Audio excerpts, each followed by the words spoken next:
بسم الله الرحمن الرحيم. السلام عليكم ورحمة الله تعالى وبركاته. الحمد لله رب العالمين، وصلى الله على سيدنا محمد وعلى آله وصحبه الطيبين الطاهرين. اللهم علمنا ما جهلنا وذكرنا ما نسينا وزدنا علما ونعوذ بك من حال أهل النار ولا حول ولا قوة إلا بالله العلي العظيم. أذكركم وأذكر نفسي بإخلاص نية لله تبارك وتعالى ولا حول ولا قوة إلا بالله. InsyaAllah pada malam ini kembali kita membahaskan kitab syarah bagi matan Abi Suja', dan kita pada pertemuan sebelum ini kita membahaskan tentang tajuk perkara-perkara yang membatalkan wuduk, dan kita ada 5 perkara yang membatalkan wuduk yang telah kita bahaskan sebelum ini. Tinggal lagi yang kita belum bahaskan, tanda alamat perkara yang kelima yang membatalkan wuduk. Seterusnya kita masuk tajuk yang lain. Kata pengarang kitab rahimahullah, yang kelima, massu farjil adami bi batnil kaffi wa massu halqati duburihi. Yang kelima, alal jadid.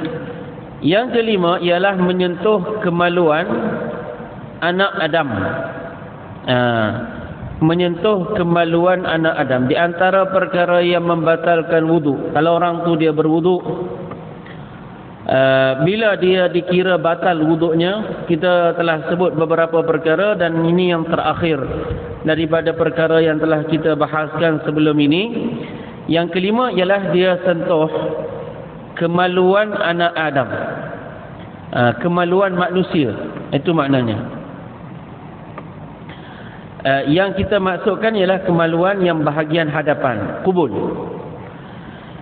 Sama ada itu dia punya, dirinya sendiri punya, dia sentuh, dan batal kalau dia sentuh dengan telapak tangannya, dengan tanpa pelapik. Kalau dia sentuh kemaluan hadapannya dengan telapak tangannya dan dengan tanpa pelapik, maka batal wuduk orang yang dia ada wuduk. Sama ada yang dia punya, kemaluan itu dia punya ataupun orang lain. Misal contoh dia basuh, dia jaga ayah dia yang sakit, dia jaga ibu dia yang sakit, dia kena basuh najis, dia kena buat qada hajat untuk orang tersebut. Kalau dia ada wuduk, batal tak wuduk dia? Batal wuduk dia. Batal wuduk dia. Sama ada orang yang sentuhnya itu sama ada dia lelaki atau perempuan, sama ada dia kecil atau dia dewasa. Bukan hanya sentuh yang dewasa batal, yang kecil tidak. Misal contoh dia basuh kencing seseorang, dia tolong, misal contoh, batal tak wuduk dia kalau dia berwuduk? Batal. Okey. Atau sama ada orang itu dia hidup ataupun dah mati. Hatta kalau dia dah mati, dia ada wuduk, dia sentuh dengan tanpa ada pelapik, dengan menggunakan telapak tangan, maka ketika ini batal wuduk orang tersebut. Kenapa? Kerana dia sentuh dengan batnul kaf. Batnul kaf ni apa dia? Batnul kaf ni ulama kata perut telapak tangan. Kita nak tahu macam mana kalau kita buat macam ini. Ni macam saya buat ni. Kalau kita tekupkan yang tangan ini dengan tangan ini, maka dan kita tekan dia sikit dan kita renggangkan macam ini, maka bahagian yang tidak kelihatan, bahagian yang tak nampak, itu kita panggil batnul kaf. Batn tu maknanya perut, kaf tu maknanya jari jemari.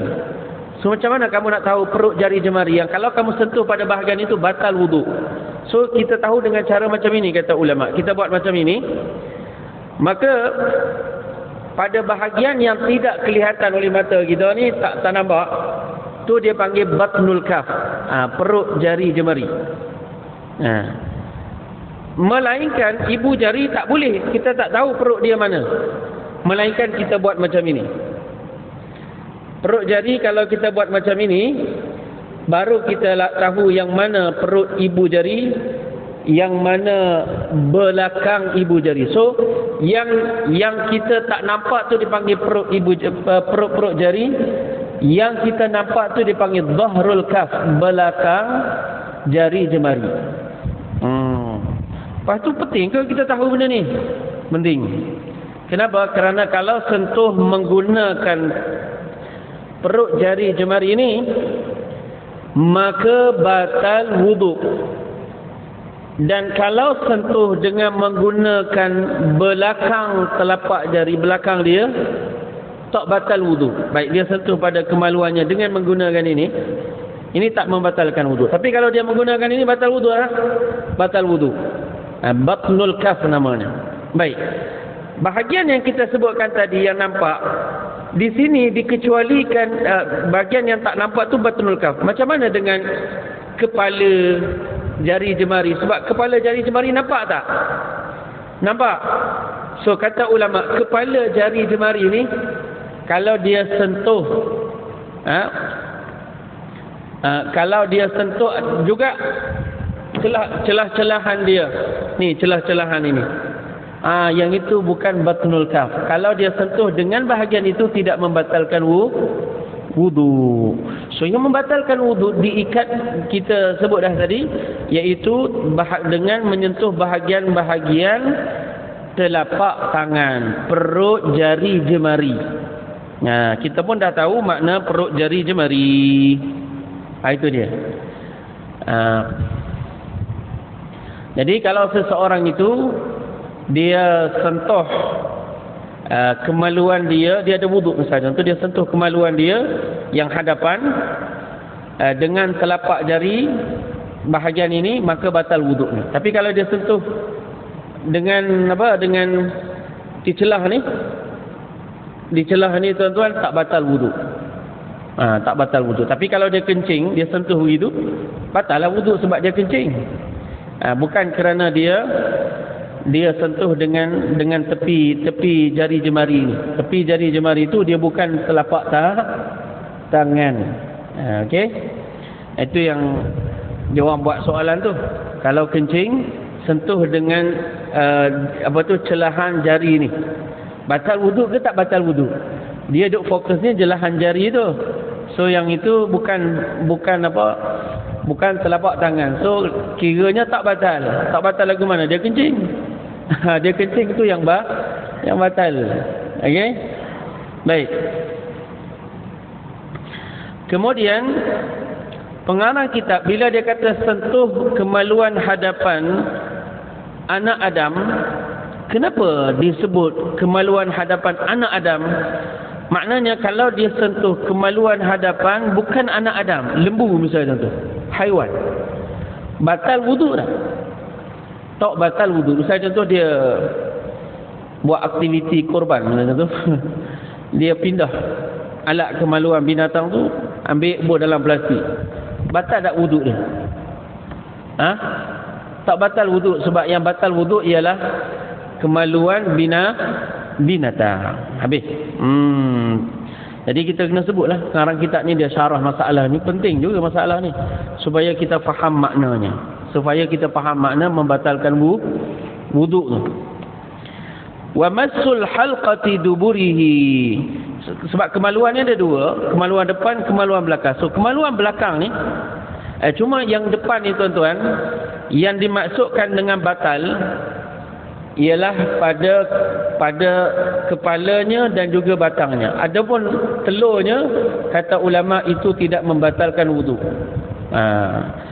Itu minta maaf saya sebut. Kemudian wa massu halqati duburihi, kalau dia sentuh, dan di sini juga pengarang kitab dia kata kalau dia sentuh bulatan yang ada pada duburnya, itu tempat keluar najis yang besar tu, pada bahagian dubur, kemaluan belakang, mana bahagian yang membatalkan wuduk di situ? Kerana kalau tak tahu, jadi barangkali dia akan sentuh, dia ingat, oh batal dah wuduk saya. Jadi di sini kalau dia jahil dalam masalah ini, dia tak tahu manakah tempat yang membatalkan wuduk. Baik, yang di sini disebut oleh ulama, yang batal wuduk tu kalau dia sentuh dengan telapak tangan pada bahagian halqatu duburihi, pada bahagian lubang duburnya. Kalau bahagian itu dia sentuh, itu batal wuduknya. Batal wuduknya. Tapi kalau dia sentuh aliyah ni mana? Bahagian papan punggung dia tu kan, kalau dia duduk terbuka, kalau dia berdiri terkatup. So bahagian ini kalau dia sentuhnya, dia berwuduk, dia sentuh bahagian ini dengan telapak tangan, batal tak wuduk dia? Atau dia garu misalnya contoh pada bahagian papan punggung dia, batal tak wuduk dia? Tak batal. Kenapa? Yang batal ialah pada bahagian halqatu duburihi, pada bahagian lubang tempat keluar najis. Itu yang disebut oleh pengarang kitab kat sini. Maka dengan kita sebut yang ini, tuan-tuan, selesailah kita membahaskan 5 perkara-perkara yang membatalkan wuduk mengikut mazhab Asy-Syafi'i rahimahullahu tabaraka wa ta'ala. Habis. Kemudian kata pengarang kitab, faslun, fasal, walladhi yujibul ghusla sittatu asya' thalathun tashtariku fiha ar-rijal wan nisa'u wa hiya iltiqa'ul khitanaini. Kata pengarang kitab, fasal yang baru ini membahaskan perkara yang mewajibkan mandi. Perkara yang mewajibkan mandi ada 6. 3 perkara berkongsi padanya lelaki dan perempuan. Apa dia? Wahia iltiqa'ul khitanaini, bertemu 2 tempat khitan, bertemu 2 kemaluan. Wa inzalul mani, dan keluarnya mani. Itu yang kedua.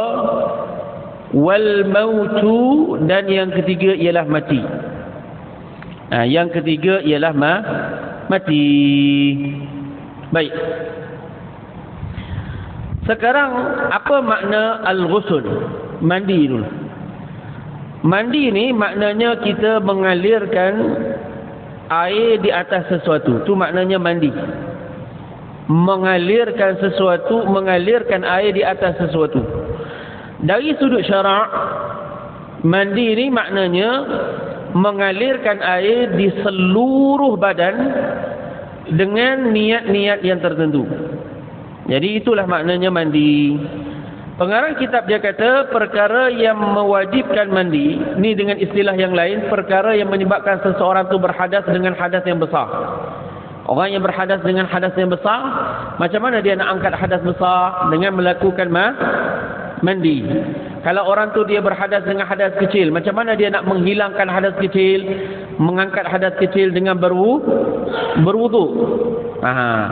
Maka di sini pengarang kitab dia mula sebut perkara-perkara yang menjadikan orang itu, yang menyebabkan orang itu berada dalam hadas besar, yang menjadikan orang itu wajib dia mandi, wajib dia melakukan mandi.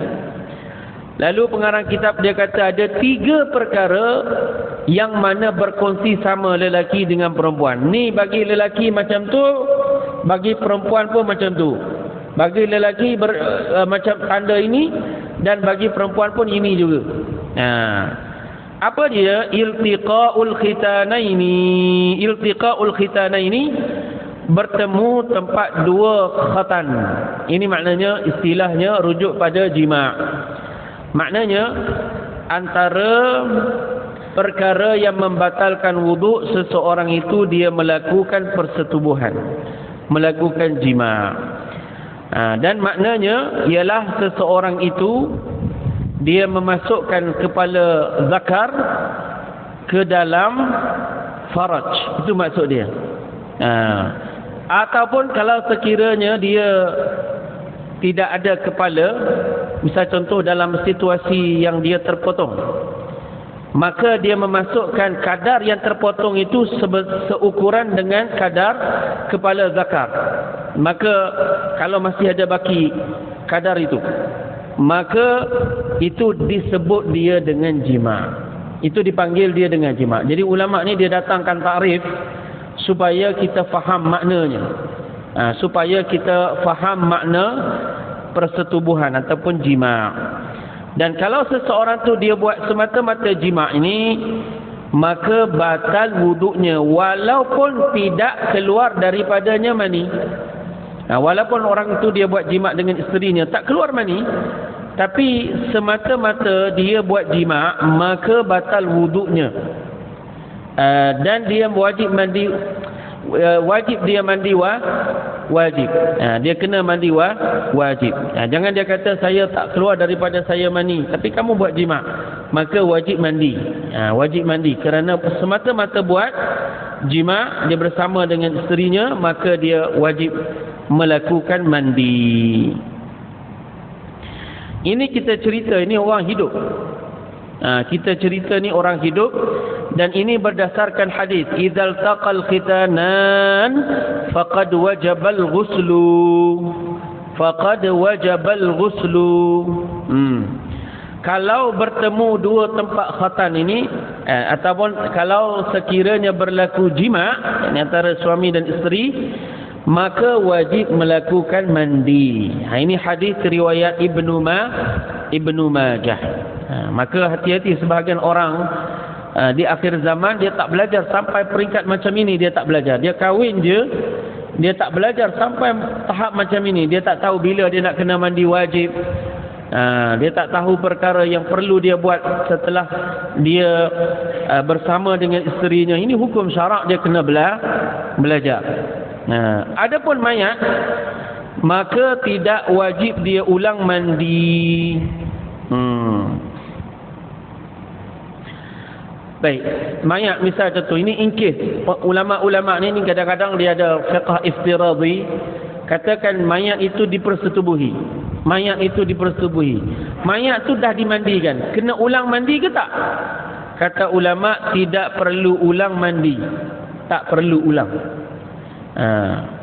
Isu berlaku tak berlaku itu cerita lain. Ini ulama sebut hukum dia kena ulang mandi ke tak ulang mandi? Tidak ulang mandi. Kalau sekiranya orang itu khunsa muskil ni orang yang dia ada dua alat. Dia ada zakar, dia ada kemaluan lelaki, dia ada kemaluan perempuan. Dia ada zakar, dia ada dua kemaluan. Dan dia muskil, yang mana satu berfungsi. Dia tak tahu dia mana satu. Di sini kalau sekiranya dia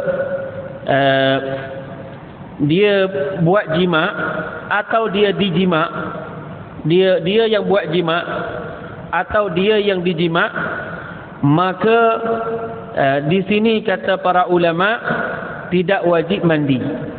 Ini tentang khunsa muskil. Kenapa? Kerana kebarangkalian yang dijima' itu ialah tambahan, bukannya asal. Kena pastikan mana yang asal. Sebab tu dia akan rujuk kepada doktor untuk mengetahui yang mana asal bagi kedua-duanya. Khunsa muskil ni dia ada satu bab yang dibincang oleh fuqaha tentangnya.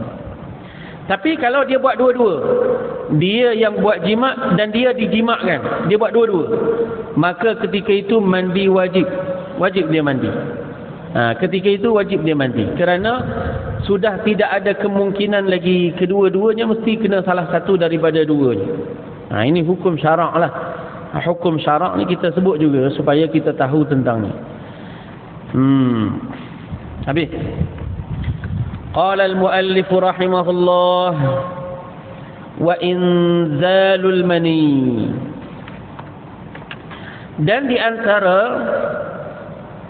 perkara yang menyebabkan seseorang itu wajib mandi, iaitu keluar daripadanya mani. Keluar daripadanya mani. Yang dimaksudkan keluar mani itu ialah mani daripada dirinya sendiri. Mani dia sendiri, bukan mani orang lain. Mani dia sendiri. Kenapa fuqaha kata mani dia sendiri, bukan mani orang lain?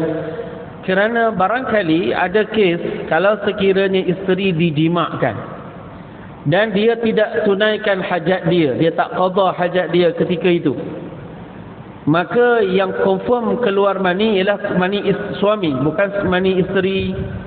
Bila dia mandi wajib, kemudian keluar daripadanya setelah dia mandi wajib air mani. Baik, air mani ni siapa? Yang suaminya. Maka kata ulama, orang ini tak perlu dia ulang mandi wajib tersebut. Okey? Tak perlu dia ulang mandi wajib tersebut. Jadi disebabkan itu ulama dia sebut dekat sini keluar mani, dan maksud mani itu mani dirinya sendiri. Walaupun yang keluar itu sedikit, satu titik je misalnya. Kata ulama, kalaupun yang keluar itu satu titik je. Hatta kata ulama, kalau yang keluar itu darah sekalipun. Darah ni in case kalau dia buat banyak, maka keluar darah. Maka kalau keluar daripadanya darah sekalipun, maka seseorang itu dia wajib mandi wajib. Wajib dia mandi.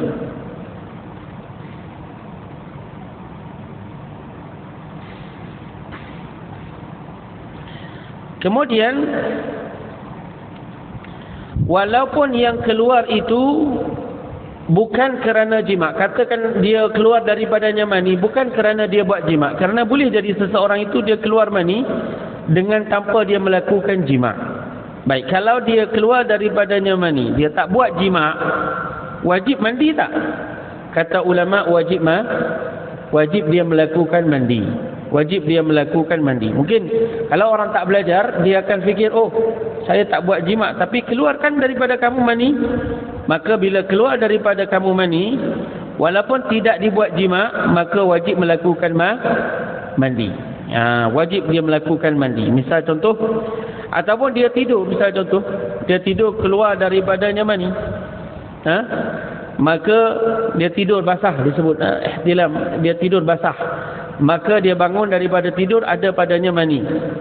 Maka wajib tak dia melakukan mandi? Wajib dia melakukan mandi. Wajib dia melakukan mandi. Habis.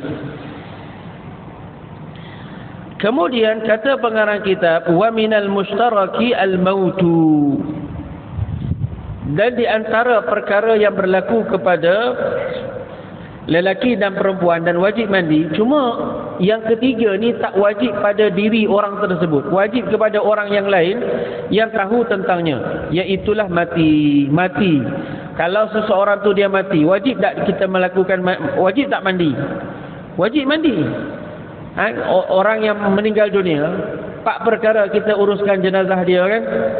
Kita mandikan dia, kita kafankan dia, kita solat jenazah ke atasnya, dikuburkan dia di perkuburan orang Islam. Baik, mandi itu. Mandi itu wajib ke atas orang yang lain yang mengetahui akan kematiannya. Mayat tu dah mati, macam mana nak mandikan diri sendiri? Nak mandi diri sendiri itu kan maknanya tak mati lagi nah. Jadi di sini wajib mandi di sini ialah wajib ke atas orang lain, ke atasnya. Ke atas si mati itu, melainkan jenazah tersebut jenazah orang yang mati syahid. Melainkan jenazah orang yang mati syahid. Baik. Kemudian kata pengarang kitab rahimahullahu ta'ala, wa thalathatun takhtassu bihan nisa'u wahyal haidu. Dan ada 3 perkara yang hanya berlaku kepada perempuan sahaja, tidak berlaku kepada lelaki. So 3 perkara berlaku kepada lelaki dan perempuan dah kita sebutkan tadi. Kita sebut dah tadi, dan tak perlu malu hukum hakam yang macam ini tuan-tuan. Ulama fiqh walaupun kita segan nak sebut ini, tapi dia hukum syarak. Hukum syarak ni dari sudut syarak dia tak boleh malu mempelajarinya. Kalau malu nak mengaji kat mana? Hukum syarak tu, hukum Allah Ta'ala. Hatta perkara yang macam itu pun ada hukum syarak, perlu kita mempelajari tentangnya. Dan dia satu, mempelajari tentangnya ialah satu kebaikan, bukan keburukan, bukan keaiban. Baik, 3 perkara yang khas hanya bagi perempuan sahaja. Apa dia? Haid, nifas, dan satu lagi al-wiladah. Baik, pertama al-haid. Haid ni apa dia tuan-tuan? Haid ni maknanya darah yang keluar daripada pangkal rahim. Ad-dammul khariju min rahimil mar'ati. Darah yang keluar daripada rahim, pangkal rahim perempuan. Tidak ada kaitan dengan ala sabili sihhati. Dia menunjukkan perempuan yang keluar daripadanya haid itu dia normal, dia bukan sakit, dan juga dia tidak ada kaitan dengan kelahiran. Itu maknanya haid. Haid ni maknanya darah. Kalau sekiranya yang keluar tu bukan darah daripada kemaluan perempuan, keluar daripada pangkal rahim dia, bukan keluar daripadanya bukan darah, itu bukan haid. So haid itu darah, sama ada warnanya merah ataupun kuning ke merah, dia ada warna-warna haid itu. Jadi di situ kita ada belajar tentang warna-warna haid. Warna hitam, yang merah ke hitam-hitaman, warna merah, warna kuning ke merah-merahannya ni. Jadi tuan-tuan ni rahmatullah Allah Ta'ala, ada warna darah tu. So kalau yang keluar tu darah, itu darah haid. Tapi kalau dia yang keluar itu dia bukan darah, maka itu bukan darah haid. So benda pertama dilihat itu darah ke tak. So kalau darah, ada kemungkinan ini darah haid. Lepas tu dia keluar daripada mana? Min rahimil mar'ati. Dia keluar daripada rahim perempuan, daripada pangkal rahim perempuan. So kalau keluar darah itu daripada kaki dia luka. Perempuan ni kaki dia luka misalnya tu, keluar kat situ, tak boleh kamu kata itu darah haid tu. Bukan. Sebab darah tu keluar cedera kaki dia, ibu kaki dia cedera, itu bukan darah haid. Darah haid dia keluar melalui rahim perempuan. Ala sabili sihhati, yakni mengikut jalan yang sihat. Maknanya menunjukkan perempuan ni kalau keluar daripadanya normal ke tak normal? Normal. Menunjukkan dia ni normal, sihat. Kerana kalau dia keluar dengan cara yang tak normal, kita tak panggil dia darah haid, kita panggil darah illah. Kita panggil dia darah illah, darah sakit, darah illah. Boleh jadi dia istihadah, itu darah illah juga. Ataupun kita panggil dia darah fasad, darah rosak. La ala sabilil wiladah, bukan dengan sebab kelahiran. Kerana kalau darah itu dia keluar dengan sebab kelahiran, maka darah itu disebut dia dengan darah nifas. Tidak lagi disebut dia dengan darah haid. So darah haid ini dia tidak ada kaitan dengan kelahiran anak. Tak ada kaitan dengan kelahiran anak. Dan darah haid ini dia ada tempoh-tempohnya. Minimum bagi darah haid ialah sehari dan semalam, yang ia adalah tempoh 24 jam. 24 jam. Sederhana bagi haid ialah 6 hari hingga 7 hari. Dan maksimum bagi haid ialah 15 hari. Baik. Macam mana ni orang lelaki kena faham? darah haid ini nak dievaluate dia sebagai darah haid, mesti dia sampai jumlah turun darah dia itu sehari dan semalam. Yang ia 24 jam. Misal contoh, kalau seorang perempuan tu dia keluar darah waktu zuhur, bersambung sampai asar, bersambung sampai maghrib, bersambung sampai isyak, bersambung sampai subuh esok tu, bersambung sampai zuhur, lengkap putaran 24 jam. Kemudian berhenti. Darah itu dia darah haid, kerana dia cukup 24 jam yang ia sehari dan semalam, maka orang ini, perempuan ini, dia mandi wajib setelah dia berhenti. Kerana dia telah cukup sehari dan semalam. Baik. Kalau tak cukup sehari semalam, misal contoh macam mana?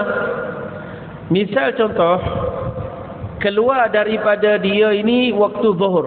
Mula-mula keluar waktu zuhur. Naam, sambung sampai waktu asar, sambung sampai waktu isyak, keluar darah dia. Darah keluar lagi sampai waktu subuh. Di waktu subuh hari esok berhenti. Tak lengkap satu hari dan sehari semalam, dan sampai 15 hari pun tak datang darah. Maka orang ini darah yang keluar tadi bukan darah haid. Maka dia perlu mandi ke tak perlu mandi? Tak perlu dia mandi. Dia kena istinja je, kemudian dia solat. Itu dia. Baik. Kadang-kadang darah ni dia tidak datang berterusan macam yang saya dah beri contoh tadi. So contoh tadi ialah darah haid yang datang secara berterusan. Keluar darah sehari semalam. Sehari semalam yang dia 24 jam. Kadang-kadang dia bukan berlaku secara berterusan. Dia berlaku putus-putus. Dan di sini perlu kepada perhatian tambah-tambah orang perempuan yang muda, dia perlu belajar ini. Apa dia? Darah tu boleh jadi dia tak datang secara berterusan. Dia putus-putus. Misal contoh, dia datang hari ni 4 jam je, kemudian berhenti. Baik. Dalam hal ini, macam mana perlu dia buat? Orang hari ni, katakan hari ni datang padanya waktu zuhur 4 jam darah, kemudian berhenti. Bila berhenti darah, orang ini dia akan tunggu. Bila berhenti darah, dia akan seawal bila dia keluar, seseorang tu bila dia keluar darah, dia akan kata, dia akan claim, oh ini darah haid. Dia akan claim macam tu dulu. Dia akan sangkakan macam tu, kerana seseorang tu dia tak tahu perkara gaib. Maka dia akan claim ini darah haid. So dia tinggalkan solat, dia tak puasa. Ternyata setelah 4 jam berhenti darah. Bila berhenti darah, dia akan tengok, oh darah ini sudah berhenti, tapi 4 jam sahaja, dia tak sampai 24 jam. Di sini hati-hati. Seseorang tu dia jangan tinggalkan solat, dia kena pergi dia pergi istinja. Dia pergi istinja, dia kata ini bukan darah haid. Dia akan claim ini bukan darah haid. Sebab bila dia berhenti 4 jam. Maka dia pergi ke tempat tandas, dia mandi wajib, dia beristinja, kemudian dia solat. Baik, esok datang lagi 4 jam. Bila datang lagi 4 jam pada hari esoknya, di awal dia datang, dia akan claim ini darah haid. Maka bila darah itu berlalu sampai 4 jam, berhenti. Bila berhenti, dia akan kata semalam 4 jam, hari ini 4 jam, maka baru 8 jam.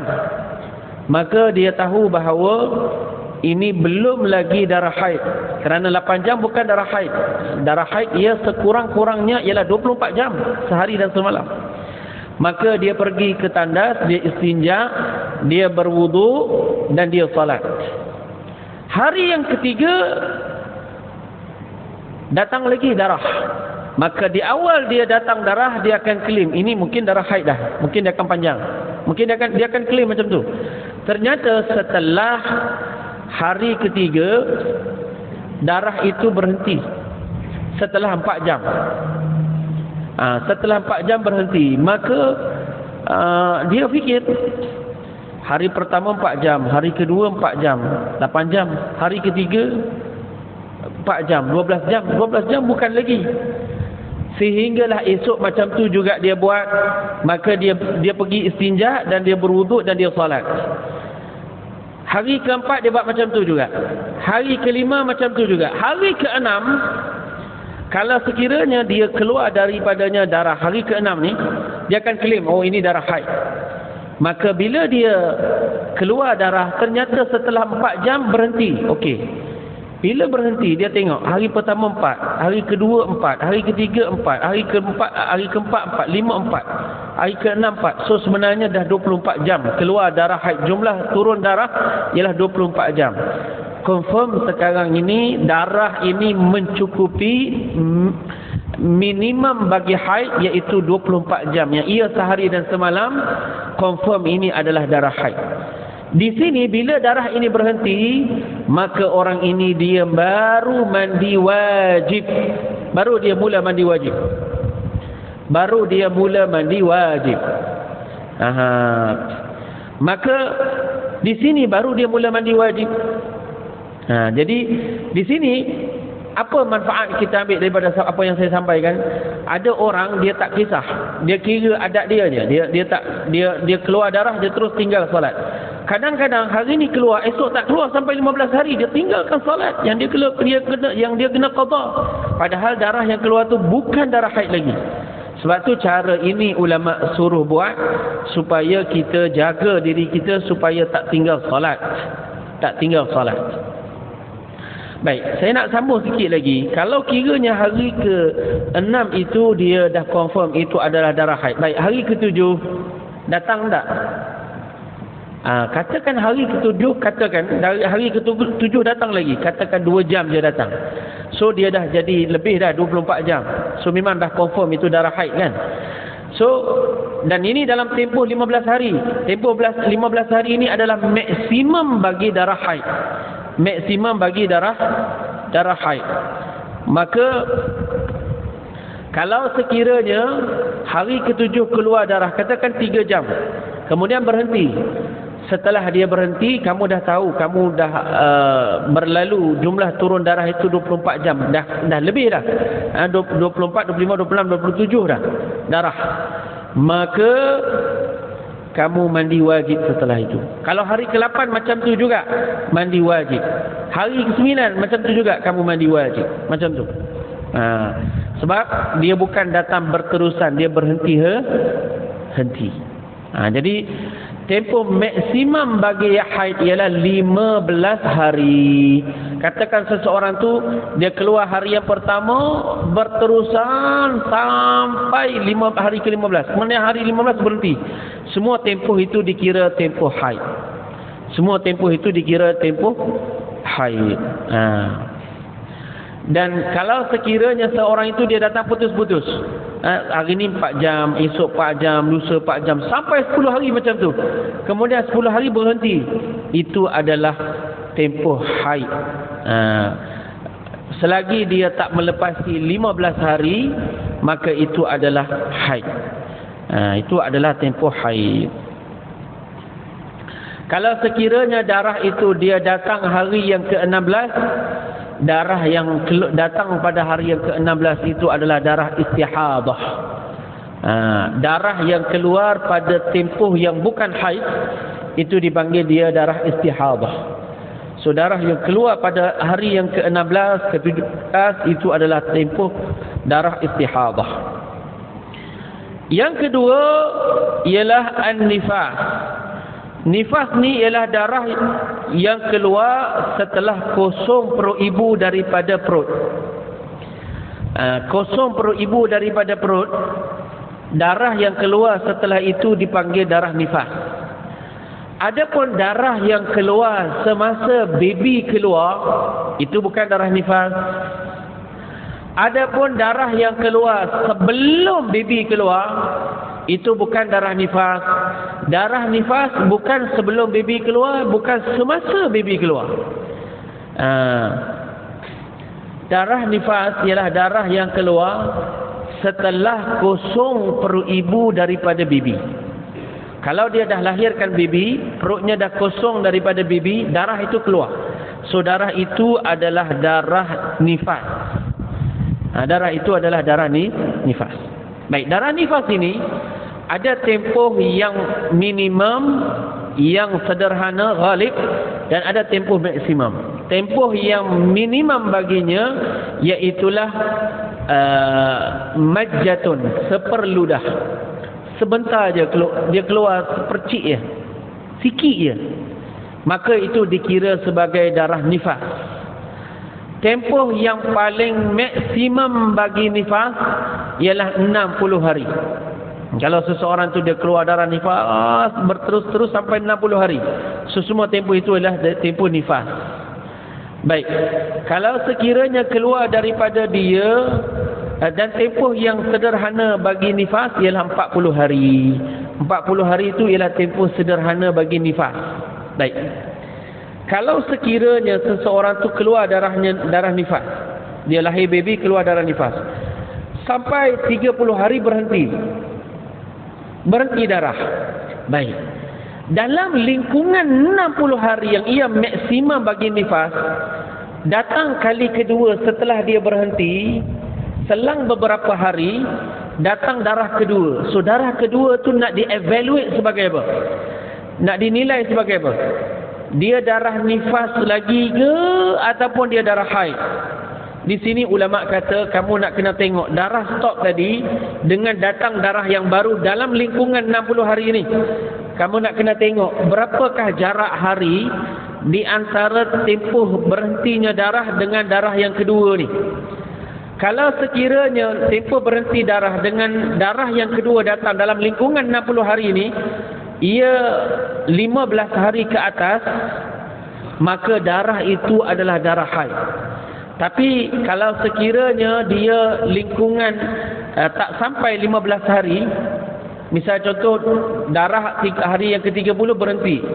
Baik, setelah 10 hari datang darah yang baru dalam lingkungan 60 hari. Baik, darah yang baru tu dikira darah nifas kerana jarak stop darah itu dengan darah yang baru tu hanya 10 hari, tak sampai 15 hari. Kerana tempoh 15 hari itu kenapa penting? Kerana dia tempoh suci. Dia panggil 15 hari ini tempoh suci. Maka sebab itulah dievaluate, dinilai dengan 15 hari.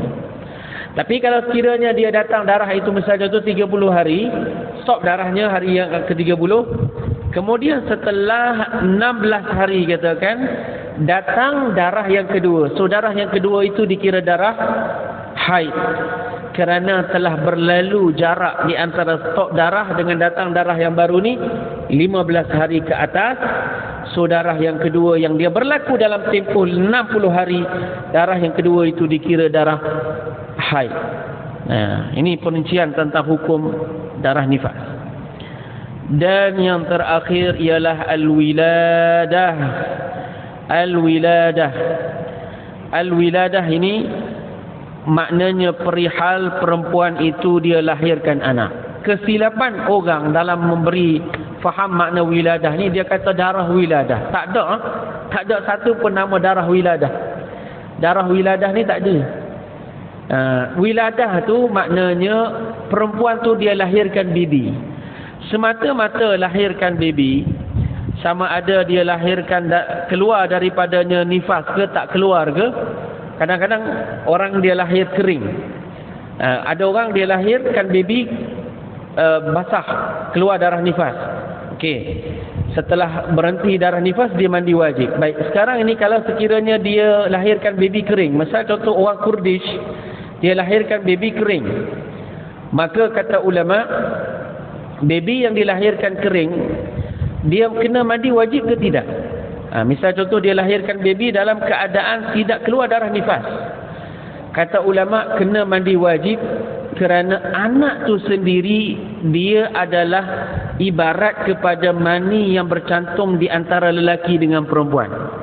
Itu asal anak itu bila dia keluar daripada perempuan, so dia seperti keluarnya mani daripadanya, mani lelaki dan mani perempuan bercantum, maka dia jadi anak. So ulama kata kalaulah dia lahirkan baby dalam keadaan kering tanpa darah nifas, maka dia kena mandi wajib juga. Ini maksud dia wiladah dekat sini. So tidak ada namanya darah wiladah. Sampai di sini, barakallahu fikum wa ahsanallahu ilaikum wa jazakumullahu khairan katsira. InsyaAllah pada pertemuan yang akan datang kita akan bahaskan rukun-rukun mandi, cara mandi yang betul pada pertemuan yang akan datang. InsyaAllah sampai di sini. Assalamualaikum warahmatullahi wabarakatuh.